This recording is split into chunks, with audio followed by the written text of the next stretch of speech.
Hi everyone, today in front of me I have Realme 9 smartphone, and in this video we are going to demonstrate how you can activate and manage the keyboard clipboard at this device. So first of all, call out for the keyboard anywhere. I'll use the simple Google search bar widget. Here on the top part of the keyboard, look for this very icon that stands for the clipboard itself. Tap on it, and basically in order for the clipboard to be activated, all that is left to do is to turn on the switch. From now on, if you want to manage the clipboard elements, you gotta tap on this pencil, choose what elements you want to remove, and then tap on this trash bin.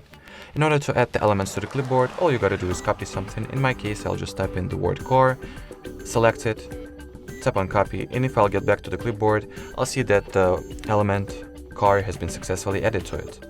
In order to use it from here, or best, just tap on the element you want to use, and it will be successfully pasted. Alrighty, so that was it for this tutorial. Thank you so much for watching. Don't forget to leave the thumbs up and subscribe to our channel. Bye bye!